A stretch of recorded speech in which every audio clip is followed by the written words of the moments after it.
Très chers serviteurs de Dieu, servants de Dieu qui nous suivez de partout ici à Likasi, très chers fils de Jésus-Christ, nous vous saluons de partout là où vous êtes, dans toutes les 4 communes de Likasi, au nom de Jésus-Christ, notre Dieu. Nous, c'est la communauté assemblée du plein évangile d'Antioche APEA. Nous sommes ici à Likasi il y a beaucoup d'années et en ces derniers temps, nous avons démarré avec les séances d'enseignement sur ces plateaux de Logos Télévision, justement pour que nous puissions nous échanger sur ce qui concerne la vérité, la parole de vérité dans les temps derniers. Aujourd'hui, nous allons devoir parler toujours de la vérité. Cette fois-là, c'est une vérité que nous allons orienter un tout petit peu autrement. La vérité que nous avons, nous, l'habitude de donner, c'est une vérité qui s'intéresse essentiellement à l'Église. Et quand elle s'intéresse à l'Église, nous sommes en train de voir de grands personnages à qui nous lançons cette vérité. Premièrement, il y a les serviteurs de Dieu. Deuxièmement, il y a les fidèles. Communément, nous nous appelons des chrétiens. Voilà les 2 personnages plus principaux à qui nous adressons cette vérité. Nous sommes en train de parler de la vérité, certainement, c'est pour que nous parvenions à découvrir certaines choses. Peut-être nous avions une certaine marche, mais juste après vous avoir annoncé ces éléments de vérité, que chacun de nous, qui soit serviteur, qui soit fidèle de l'Église, qui que ce soit au sein de l'Église, puisse cette fois-là chercher comment il peut se recadrer. Et quand on parle de la vérité, nous sommes en train de voir, de cibler la doctrine qui est même le fondement de notre Église.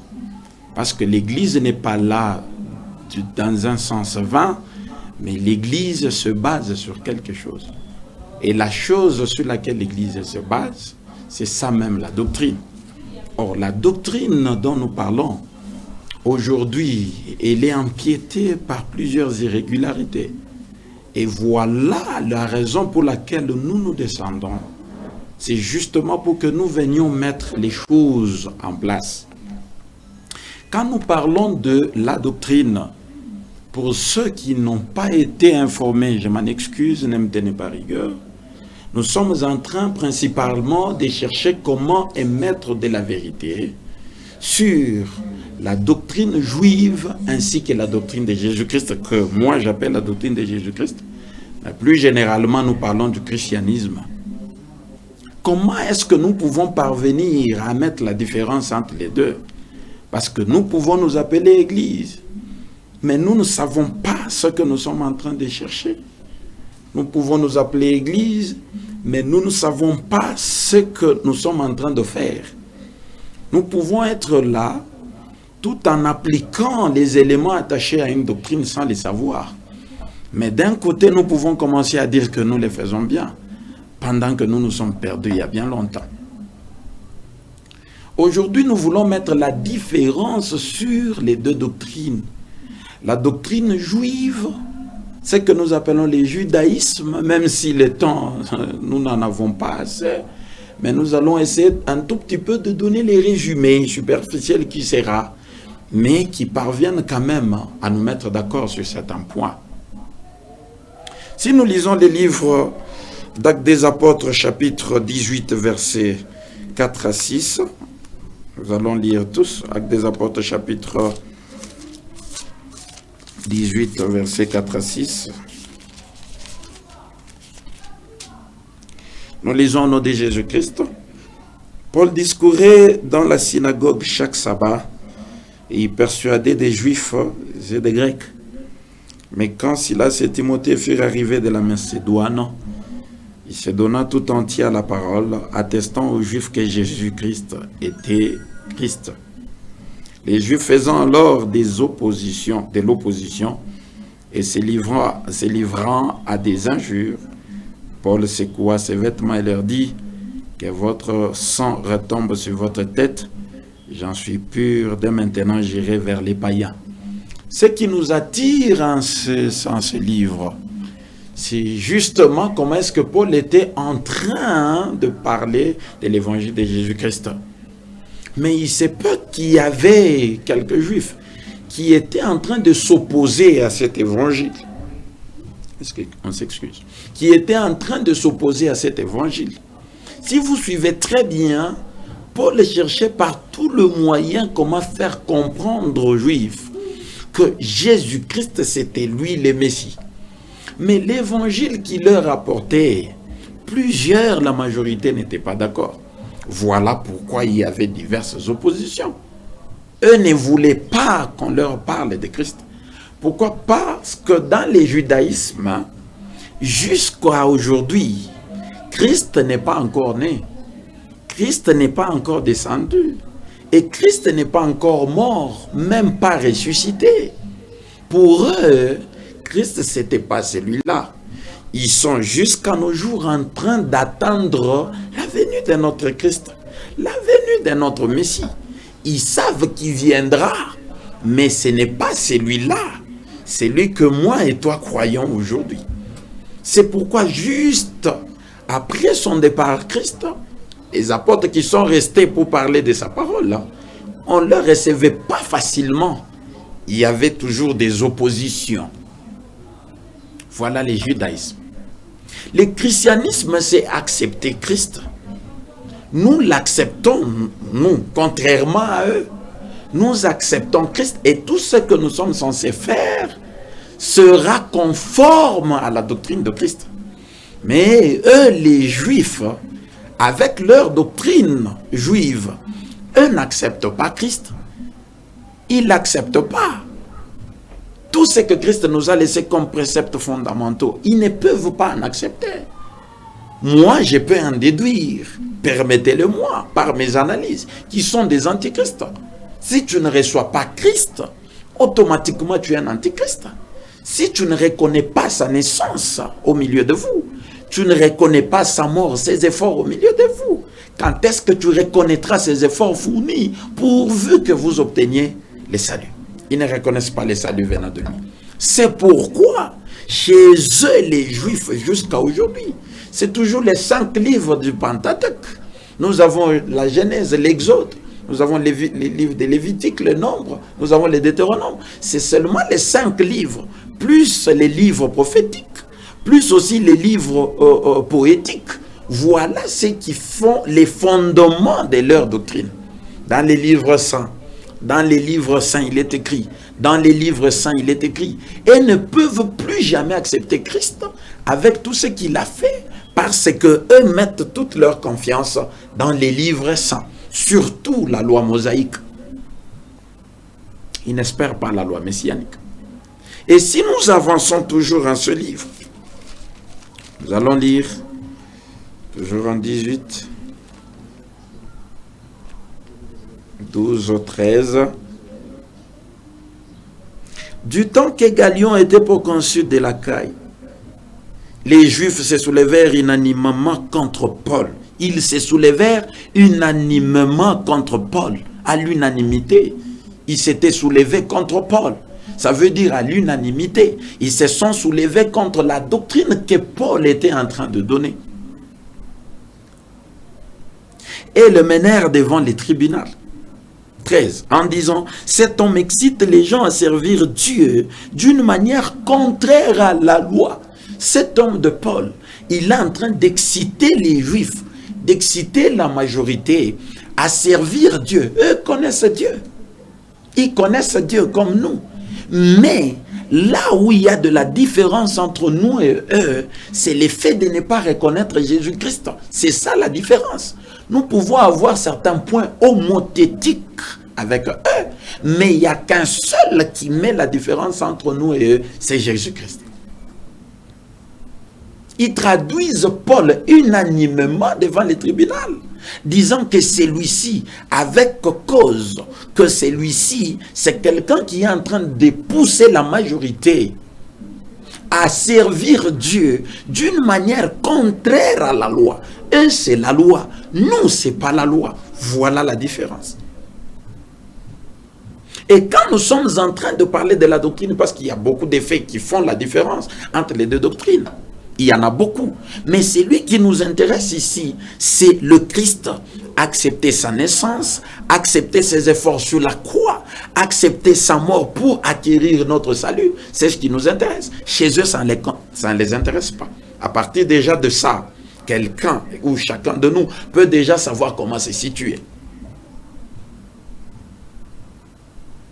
Et cette vérité qui vient aujourd'hui, c'est la vérité qui s'intéresse vers la doctrine, bien sûr, mais en deçà de la doctrine, il y a certaines pratiques, comme je viens de l'évoquer, à partir desquelles nous pouvons mettre cette différence.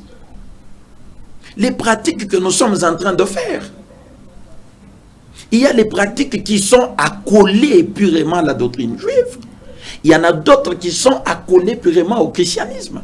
Une fois vous êtes dans le christianisme, en train de faire ces pratiques juives, sachez que vous n'êtes pas du christianisme, mais bien au contraire, vous êtes en train de faire la pratique du judaïsme. Ces pratiques sont tellement nombreuses. Mais aujourd'hui, vu que nous sommes chronométrés sur ces plateaux, nous n'allons pas être trop élargis. Nous allons essayer un peu de nous abréger par certaines pratiques. Aujourd'hui, nous parlerons principalement de deux pratiques qui font à ce que les églises aujourd'hui se perdent de la doctrine du Christ, qui font à ce que les églises aujourd'hui soient en dehors de la doctrine du Christ. Nous allons parler premièrement aujourd'hui de la première pratique qui fait à ce que nous quittions le christianisme pour aller dans le judaïsme. La première pratique, écarter l'autorité de Jésus-Christ sur son église. Nous sommes là pour écarter l'autorité de Jésus-Christ sur son église. Et la deuxième pratique, c'est la pratique de la multiplicité des paniers dans l'église. C'est là que les bas blessent. Ce que nous apportons aujourd'hui, c'est la vérité. C'est une évidence. Nous ne pouvons pas la refuser. La Bible est là. Nous lançons les défis à quiconque. Chers serviteurs honorables et serviteurs de Dieu, vous tous qui nous suivez de partout à l'Ikassi, la Bible est là. Qu'on la lise, qu'on lise le Nouveau Testament. Si ce que nous sommes en train de dire est contre la doctrine de Jésus-Christ, qu'on n'engage pas de vaines discussions. Le problème, c'est analyser la Bible, demander l'Esprit Saint, pourvu qu'il vienne, qu'il nous assiste, qu'on fasse la lecture assistée par la vertu du Saint-Esprit, qu'on parvienne à découvrir si réellement ce que ces serviteurs disent est vrai ou faux. Il n'est pas simplement question de les nier. La grande preuve, c'est la Bible que nous tenons en nos mains. Lisez la Bible, qu'on la lise ensemble avec nous. S'il y a à se contredire, qu'on se contredise à partir de ces Écritures.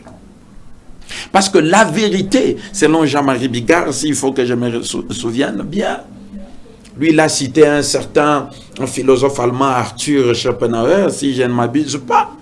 Lui n'a pas voulu dire que c'est lui, Bigard, qui a dit, mais il a voulu le faire dire par la bouche d'Arthur Schopenhauer.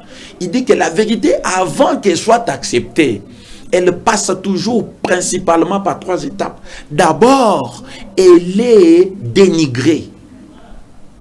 Elle est ridiculisée. Ensuite, elle est réprimandée.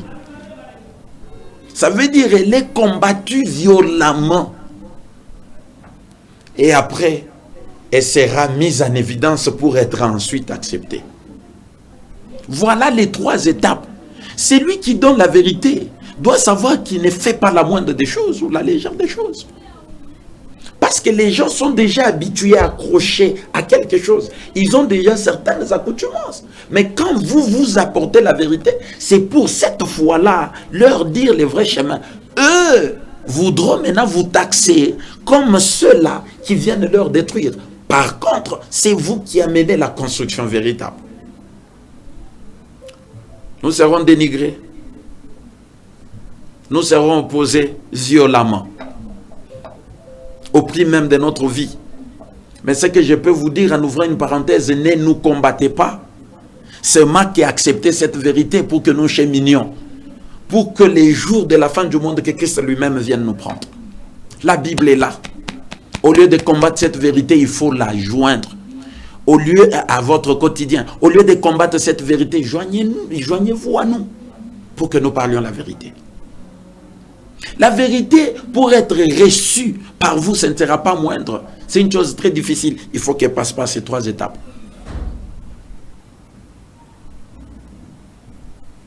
Maintenant, nous développons les pratiques que nous faisons au sein de nos églises. C'est par là que nous allons juger et conclure si réellement nous obtempérons la doctrine juive ou si par contre nous obtempérons la doctrine de Jésus-Christ. Nous allons lire en Josué chapitre, je m'excuse,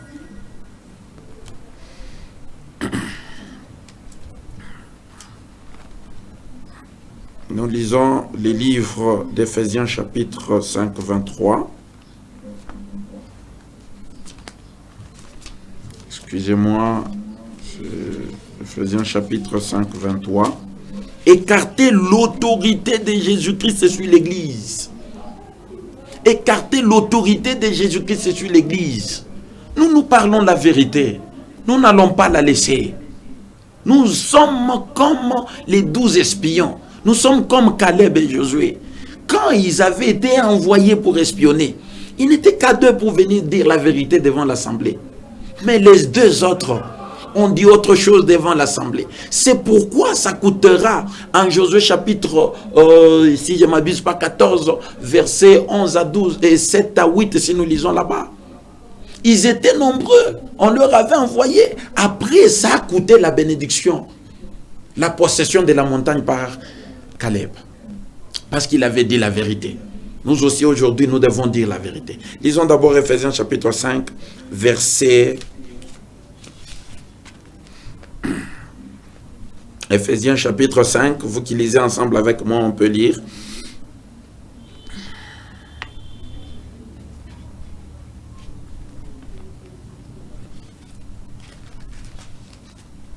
Éphésiens chapitre 5, verset 23. Car le mari est le chef de la femme, comme Christ est le chef de l'Église, qui est son corps et dont il est le sauveur. Or, de même que l'Église est soumise à Christ, les femmes aussi doivent être soumises. Ça, ce n'est pas notre enseignement. Ici, nous voulons simplement savoir comment est-ce que Jésus-Christ, c'est lui le patron de l'Église. Aujourd'hui, nous écartons l'autorité de Jésus-Christ sur l'Église. Il y a de pasteurs qui se font des patrons sur leur Église. Chers serviteurs de Dieu, avec tous les respects que je vous dois, l'Église et le peuple de Dieu qui est là-bas, ce n'est pas vos propriétés, c'est la propriété de Jésus-Christ. Les mamans, les papas qui sont là-bas ne vous appartiennent pas. Ils appartiennent à Jésus-Christ. C'est lui leur chef. C'est devenu tellement compliqué. On ne parvient pas aujourd'hui à distinguer l'autorité de Jésus-Christ au niveau de l'Église. Nous ne laissons pas la place à Jésus-Christ de pouvoir régner à son Église. Cette Église ne t'appartient pas, c'est l'Église qui appartient à Jésus-Christ. Les femmes, les hommes, les vieux, les vieillards qui sont là-bas, ce ne sont pas tes propriétés, c'est la propriété de Christ. Éphésiens chapitre 5, verset 23 le dit très bien. C'est Christ qui est le chef de l'Église. Toi, tu y es en tant qu'un responsable. Tu ne dois pas être là pour prendre l'Église comme étant ta propriété. Jamais. Jamais. Et si nous allons toujours en Éphésiens chapitre 1, verset 22, nous allons encore autrement lire quelque chose. Éphésiens 1, 22. Il a mis tout à ses pieds. Il a tout mis sous ses pieds. Et il a donné pour chef suprême à l'Église. De qui on parle de Jésus-Christ. C'est lui le chef suprême de l'Église. Qu'on le veuille ou pas. Ne vous prenez pas comme autorité, comme souverain, comme roi sur l'Église. L'Église ne vous appartient pas. Du fait simplement que vous l'adressez au dos du nom de Jésus-Christ, automatiquement, ipso facto, ce n'est pas votre propriété. Ça devient la propriété de Jésus-Christ. Chers serviteurs de Dieu, cherchons comment est-ce qu'il faut changer. 1 Corinthiens chapitre 6, verset 20. 1 Corinthiens 6, 20. 1 Corinthiens chapitre 6, verset 20. Ce sont toujours les vérités que nous donnons. 1 Corinthiens 6, 20. Nous lisons, on nous dit, car vous avez été rachetés à un grand prix. Je me limite là, la suite ne nous intéresse pas pour les cadres de ces enseignements. Car, on dit très bien, car vous avez été rachetés à un grand prix. Cette église a été rachetée par un grand prix. Cette église, ce n'est pas vous qui l'avez achetée. Cette église a été achetée par le grand prix. Le grand prix, c'est Jésus-Christ.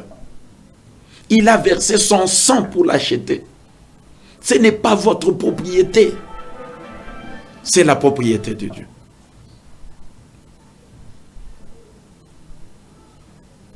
Ce n'est pas votre propriété.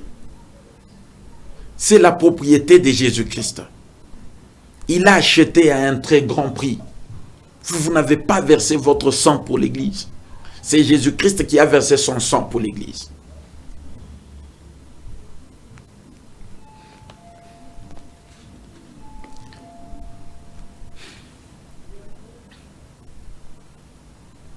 Jésus-Christ a acheté cette église par son sang, par sa souffrance. Jésus-Christ a acheté cette église pour qu'il y prime.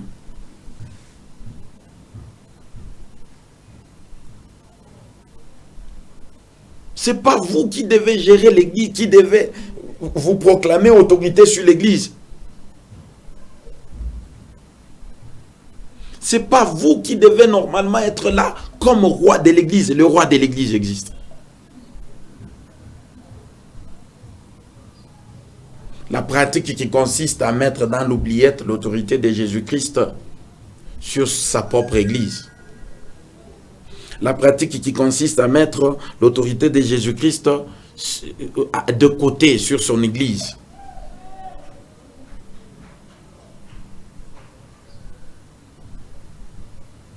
Chers serviteurs de Dieu, nous vous demandons, nous vous supplions aujourd'hui de ne pas considérer l'église comme votre propriété.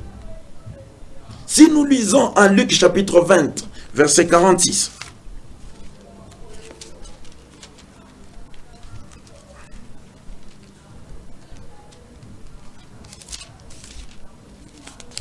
Luc chapitre 20, verset 46.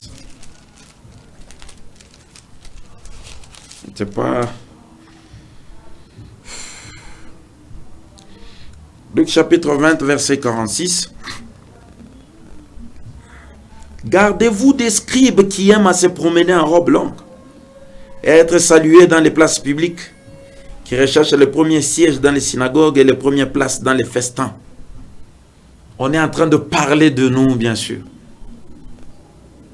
Voilà nos comportements. Nous aimons toujours être au niveau des premières places dans nos églises. Qu'on nous mette là, qu'on paraisse avec des chaises conçues, je ne sais pas moi de quelle façon, de sorte à attirer l'attention de tout un chacun. Quand quelqu'un entre, voilà les pasteurs, voilà les prophètes qui est assis devant. Voilà, tu n'es pas un roi. Tu n'es pas un roi. Par contre, tu devais te faire même une place derrière l'église. Tu ne devais pas chaque fois te mettre devant que tout le monde te voie, serviteur de Dieu. Tu n'es pas un roi. Ça, ce n'est pas ton autorité, c'est l'autorité de Christ. Ce n'est pas à toi de régner. Il faut laisser la place à Jésus-Christ. Vous trouvez les autres avec des chaises roulantes devant l'église.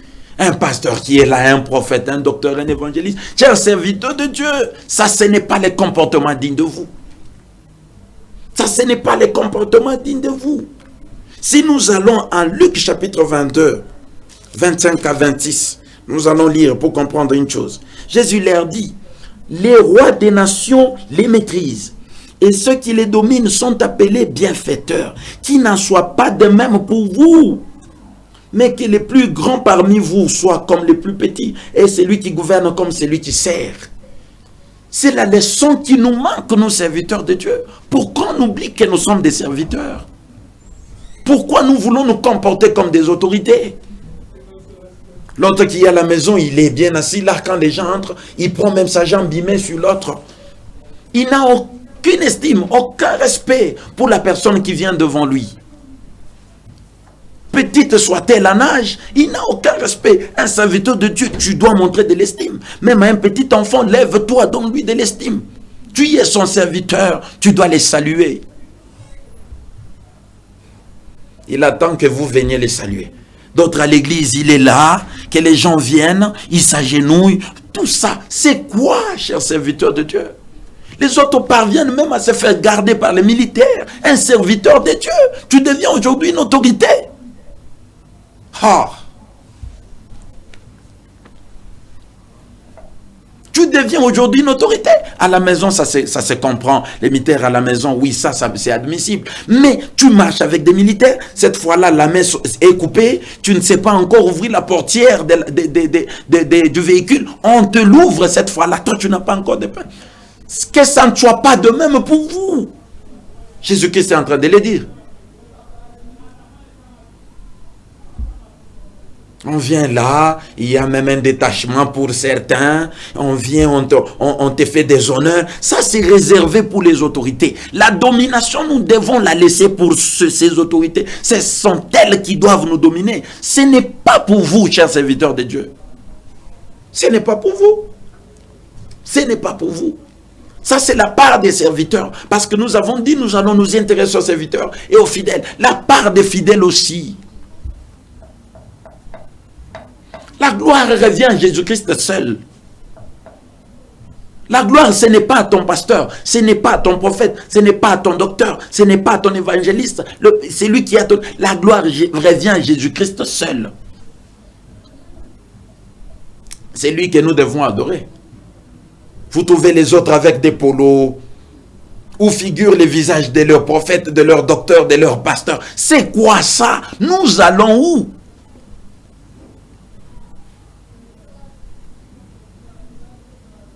Si nous sommes dans une campagne d'évangélisation, c'est bien. On met là-bas tout simplement les noms de l'église, les sujets d'évangélisation, les passages bibliques, tout court on porte, il n'y a pas de problème. Que portez les badges là-bas avec des serviteurs, soi-disant serviteurs, vous portez les badges là-dessus, et puis vous dites, la gloire revient à Dieu seul.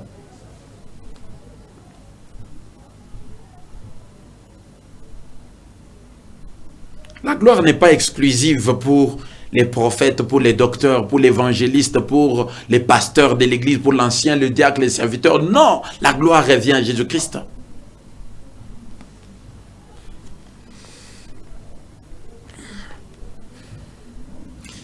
Si nous lisons dans les livres de Luc chapitre 4, verset 8, nous allons comprendre quelque chose. Vous allez m'excuser aujourd'hui. Luc chapitre 4. Luc chapitre 4, verset 8, Jésus lui répondit, il est écrit, tu adoreras le Seigneur ton Dieu et tu lui serviras seul. Chers fidèles des églises, très chers papa, maman, frères et sœurs, qui vous appelez chrétiens, c'est Dieu et Dieu seul que tu adoreras. Tu n'adoreras pas ton pasteur. Tu n'adoreras pas ton prophète. Tu n'adoreras pas ton apôtre, tu ne l'adoreras pas. C'est à Dieu seul que tu dois faire ça. Ces enseignements, nous pourrons les approfondir à la prochaine fois quand nous aurons le temps. Mais il faut que nous sachions quoi faire. Il faut que nous sachions comment aller avec les choses. Pour que nous ne quittions pas le christianisme et nous plonger dans le judaïsme. Papa, papa, vous craignez, papa, papa, c'est Dieu. Papa, c'est pas interdit, appelle-le papa, c'est ton père spirituel. Mais n'exagère pas, l'apologie est réservée à Christ.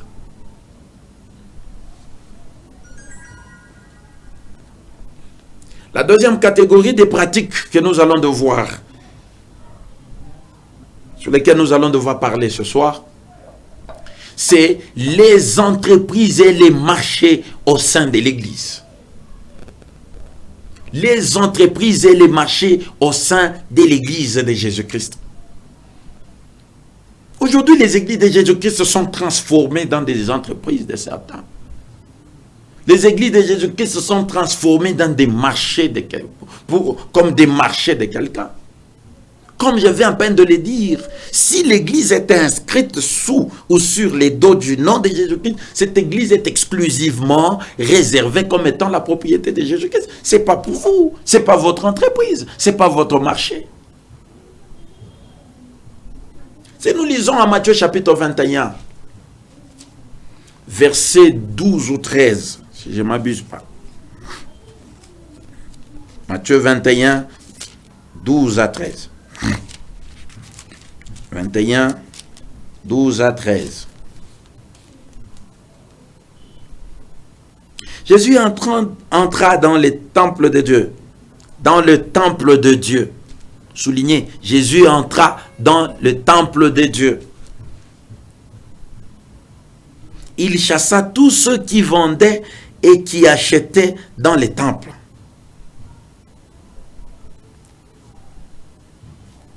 Le reste ne nous intéresse pas, ça ne fait pas sujet de notre enseignement. On peut aller à 13. Et il leur dit, il est écrit, ma maison sera appelée une maison de prière, mais vous en faites une caverne de voleurs. L'église de Christ aujourd'hui, c'est une caverne de voleurs. Nous sommes là juste pour vendre. Nous sommes là. Jésus-Christ était venu dans le temple. C'était le temple de Dieu. Il l'avait chassé. Et les vendeurs et l'acheteur. Personne ne serait exempté. Vous qui transformez les églises de Jésus-Christ comme des marchés. Vous qui transformez les églises de Jésus-Christ comme des entreprises. Et les producteurs et les acheteurs et ceux-là qui sont censés vendre, tout le monde sera puni. On vient avec la vérité aujourd'hui, c'est pour que Christ, par sa vertu, puisse chasser les vendeurs dans l'église. Si et seulement si cette église appartient à Jésus-Christ, il faut qu'il les chasse par sa vertu, et passant par cette vérité. Et les vendeurs et l'acheteur, ne pensez pas que celui qui achète sera exempté. Non. S'il faut punir, on punira celui qui vend. On punit aussi celui qui achètera. Parce que cette vérité qui est en train de défiler, c'est une vérité qui touche et les serviteurs et les fidèles. Tout le monde.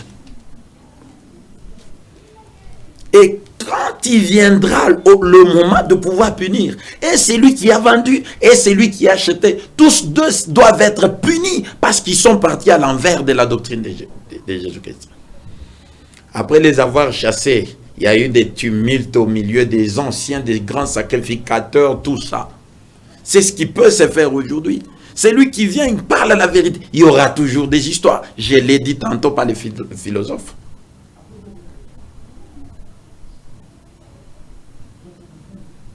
L'église de Dieu aujourd'hui est transformée. L'église de Dieu est transformée. Je m'excuse. Il y a beaucoup de pratiques qui entrent dans l'église. Mais ces pratiques-là ne sont pas admissibles dans la doctrine du Christ. Elles ne sont admissibles que dans la doctrine juive. Si nous prenons par exemple l'Acte des Apôtres chapitre 19 verset 24 à 27, ça peut aussi nous inspirer. Acte des Apôtres 19 à 27. Si nous allons dans les livres d'Actes des Apôtres 19, 27, nous allons parler d'un certain Démétrius. C'est une longue histoire, mais nous pouvons la synthétiser. 24 à 27, il est dit, un homme nommé Démétrius, orfèvre, fabriquant en argent des temples de Diane, et procurait à ses ouvriers un gain considérable.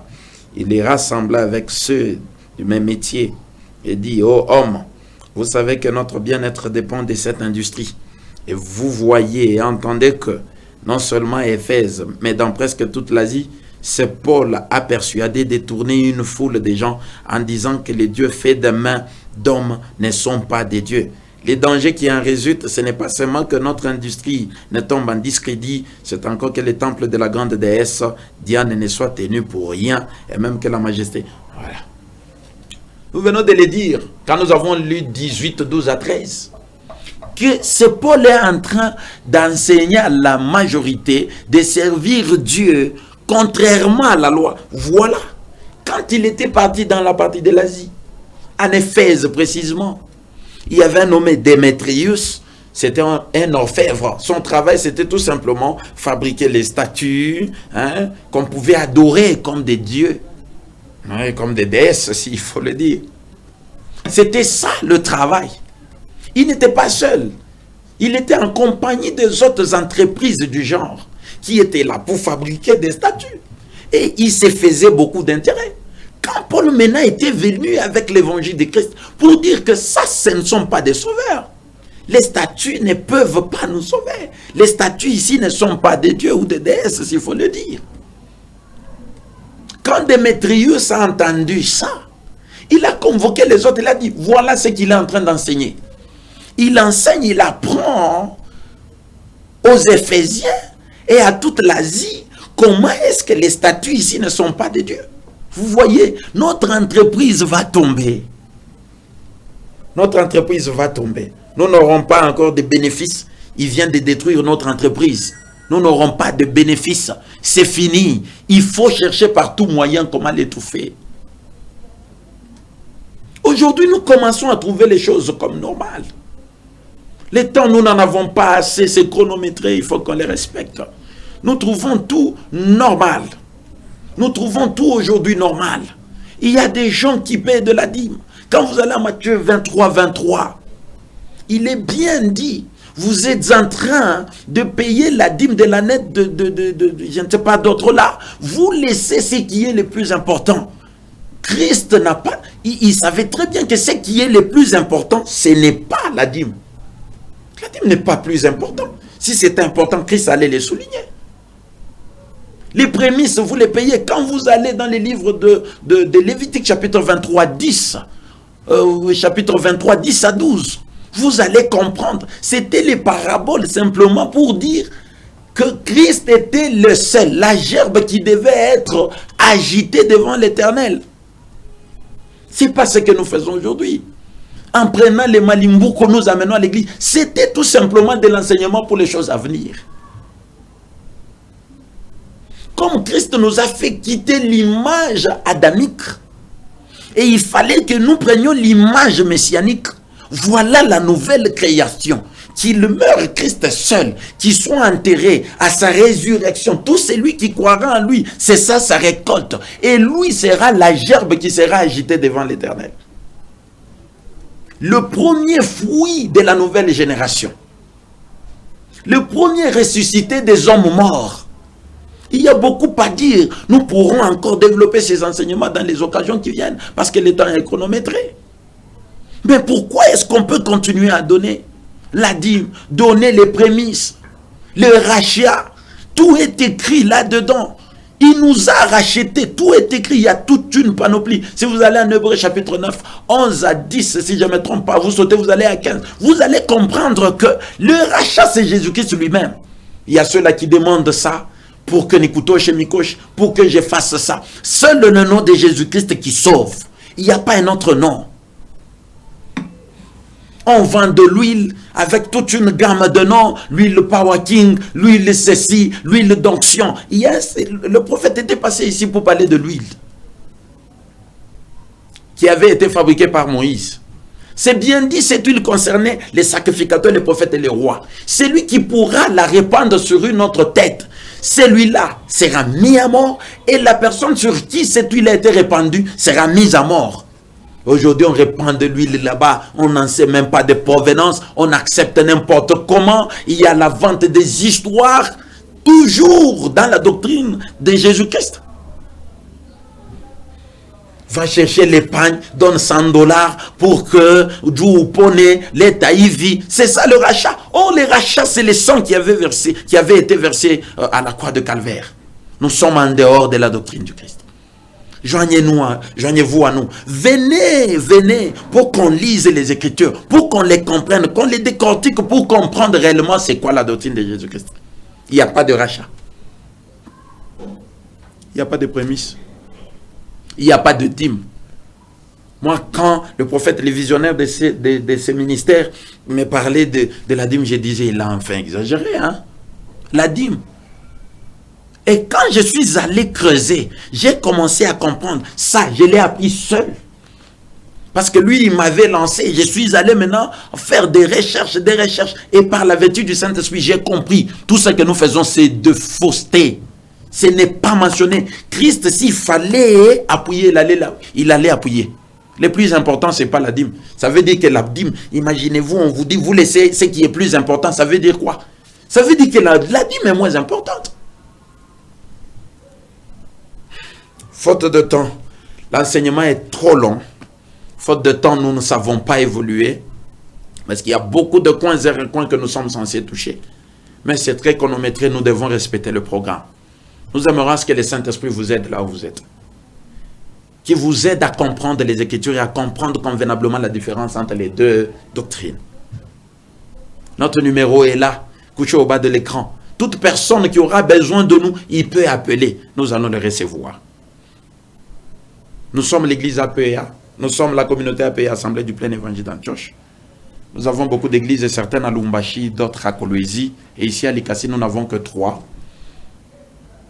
Pour plus de détails, vous allez nous appeler pour que nous puissions vous en donner. Que Dieu vous bénisse. Notre Dieu, nous te bénissons parce que tu nous as accompagnés sur ce plateau. Nous ne sommes pas venus, Seigneur, faire l'apologie de qui que ce soit sur terre. Simplement, nous sommes venus pour ta gloire. Nous aimerons à ce que cette parole soit répandue dans les cœurs de tous tes serviteurs et servantes qui nous ont suivis aujourd'hui. Nous aimerons à ce que toi, Dieu, tu continues, ô Dieu, à faire des miracles dans leur vie. Pour que les derniers jours, que tu nous trouves tous là, que tu ne nous rejettes pas pour avoir condamné ta loi, pour avoir condamné la doctrine de Jésus. Seigneur, aide tout le monde qui a eu l'occasion de nous suivre partout là où il est, au nom de Jésus-Christ. Toute personne qui croira à cette parole en ces instants même, quelles que soient les difficultés de sa vie, qui reçoivent les miracles au nom puissant de Jésus-Christ, qu'il atteste que ce message vient réellement de toi, qu'il atteste que ça, c'est réellement ta parole et c'est réellement la doctrine de Jésus-Christ. Visite-le, visite sa maison, visite sa famille, visite ses entreprises. Au nom puissant de Jésus-Christ, notre Seigneur et notre Dieu, nous prions, nous disons Amen. Nous vous disons au revoir. D'ici là, portez-vous bien et que Dieu vous bénisse.